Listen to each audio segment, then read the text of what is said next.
शहर हैदराबाद में बड़े पैमाने पर एक्सपायरी डेट का तेल बेचने वाले एक रैकेट का सिटी पुलिस व्यवस्था टास्क फोर्स की टीम ने पर्दाफाश कर दिया और मलकपेटगंज में मौजूदा गणेश बालाजी लक्का दातार ऑयल शॉप पर धावा करके यहां से एक्सपायरी हुआ 101,000 लीटर से जायद तेल को जब्त कर लिया, जिसकी जुमला मालियत एक अंदाजे के मुताबिक 1,90,000 रुपए की बताई जाती है। और इस सिलसिले में दुकान के ओनर 51 साल अशोक अग्रवाल साकिन काचीगुड़ा को गिरफ्तार भी कर लिया, जो पिछले कुछ अरसे से महबूबगंज मार्केट यानी मलकपेटगंज के प्रेमिसेस में गणेश बालाजी लक्का दातार के नाम से पकवान में इस्तेमाल किए जाने वाले तेल की दुकान को चला रहा था, जो आवाम का भरोसा जीतकर कुछ रुपयों की लालच में आकर उनके साथ धोखा करते हुए उनकी सेहतों के साथ खिलवाड़ कर रहा था, जो मुख्तलिफ मकामात पर से एक्सपायरी हुआ सो मुख्तलिफ ब्रांड के तेल को कम कीमत पर लाकर अपने पास इसकी रिफिलिंग करता और फिर एक्सपायरी डेट को वाइटनर से मिटाकर उस पर नई डेट लिखकर मार्केट में रुआब से इसे नया तेल बताकर बेचने के काम को अंजाम दे रहा था।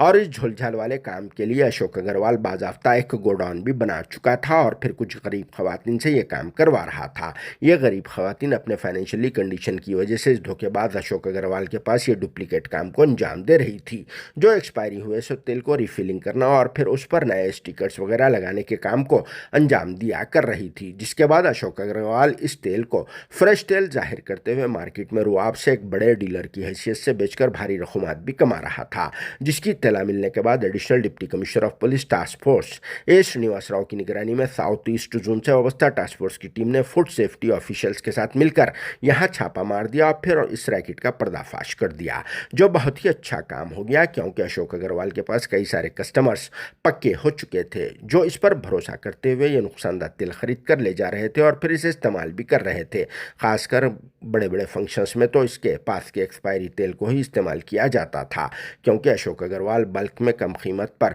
एक्सपायरी तेल को बेचकर भारी रकूमात कमा रहा था, जिसकी वजह से ज़्यादा तादाद में इसके पास कस्टमर्स भी जुड़ चुके थे। और फिर रमज़ान करीम के दौरान तो कई सारे लोग इसके पास रुपयों की कमी के फ़र्क को देखते हुए इस पर अंधो भरोसा करके यही तेल खरीद कर ले जा रहे थे, जिसकी सबसे खास बात तो ये भी है कि इसके पास कोई लाइसेंस वगैरह भी मौजूद नहीं है। तो लिहाजा आवाम को चाहिए कि वो ऐसे धोखा देने वाली दुकानों से चौकन्ना रहे। कुछ लोगों का तो ये भी कहना है कि अशोक अग्रवाल की दुकान के आसपास और आमने सामने इस तरह का नकली तेल बेचने वाले दूसरे और कई सारे लोग भी मौजूद हैं, जो आवाम की सेहतों के साथ खिलवाड़ कर रहे हैं। इसीलिए टास्क फोर्स के अहदेदारों को चाहिए कि उन धोखेबाजों को भी फौरी तौर पर गिरफ्तार करके आवाम को नुकसानदा तेल बेचने वाले और फिर धोखेबाजों का पर्दाफाश कर दे। जिस पर आप सबका क्या कहना है कमेंट बॉक्स में ज़रूर जवाब देना। Bureau report RH news Hyderabad.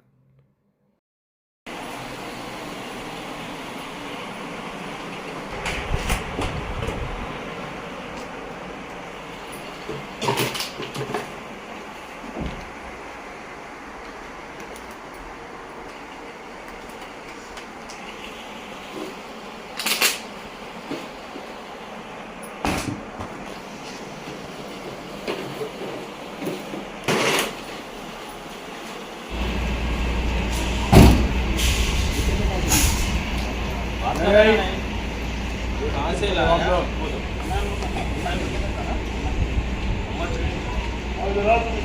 कहाँ है बोल?